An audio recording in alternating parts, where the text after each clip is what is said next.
Assalamualaikum warahmatullahi wabarakatuh. Perkenalkan, nama saya ini Hadi Trimulyanto, kelas 2A, Prodi S1 Keperawatan. Di sini saya akan menjelaskan anatomi fisiologi sistem perkemihan. Apa itu sistem perkemihan sendiri? Ya, saya akan menjelaskan sistem perkemihan. Sistem perkemihan yaitu suatu sistem di mana terjadi proses penyaringan darah sehingga darah terbatas dari zat-zat yang tidak terlupakan. Dari anatomi fisiologi perkemihan, yang pertama yaitu ginjal. Apa sih itu ginjal? Ginjal merupakan sepasang organ yang berbentuk seperti kacang yang berwarna merah tua terletak di belakang rongga abdomen. Ginjal sendiri dipasang oleh arteri renalis dan vena renalis. Ginjal kanan terletak agak di bawah dinding pada ginjal kiri. Hal ini menyebabkan pada sisi kanan terdapat hati. Ya, kali ini saya akan menjelaskan dari fungsi ginjal sendiri. Yang pertama yaitu mengekskresikan zat-zat merugikan bagi tubuh, antara lain urea, asam urat, amoniak, kreatinin, garam organik, bakteri, dan juga obat-obatan. Yang kedua, mengekskresikan gula kelebihan gula dalam darah, yaitu zat-zat penting yang larut dalam darah akan ikut masuk ke dalam nefron, lalu kembali ke aliran darah. Akan tetapi, apabila jumlahnya di dalam darah berlebihan, maka nefron tidak akan menyerapkan kembali. Yang ketiga, membantu keseimbangan air dalam tubuh, yaitu mempertahankan tekanan osmotik ekstrakular, cairan yang larut dalam darah. Jumlahnya yaitu diatur oleh darah. Oleh karena itu, volume darah harus tetap dalam jumlah seimbang agar tidak terjadi kekurangan atau kelebihan cairan.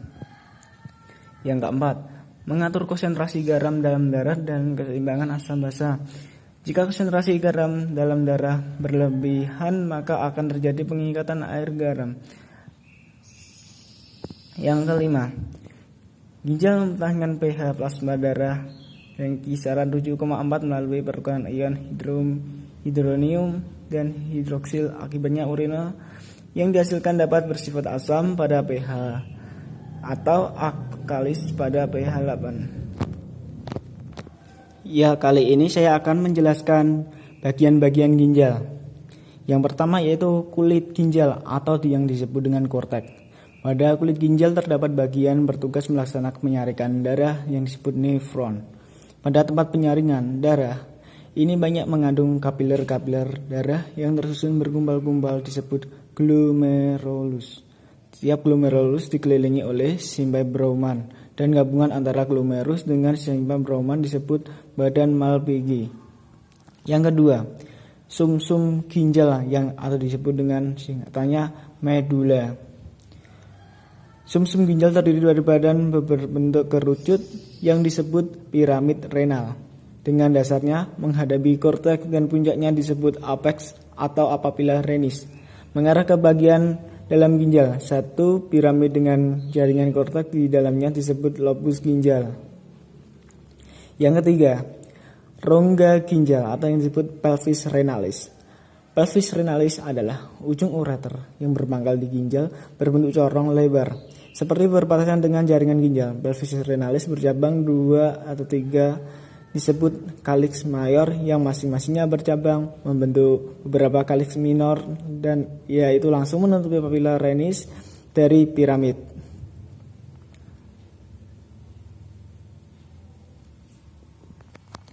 Struktur ginjal tersendiri ada nefron. Nefron yaitu setiap nefron bermula dengan satu kapsula beruman yang dikelilingi kapiler glomerus yang mengumpulkan filsafat diikuti dengan tubulus proximal, ansa Henle, tubus distal, dan awal tubusus collectivus.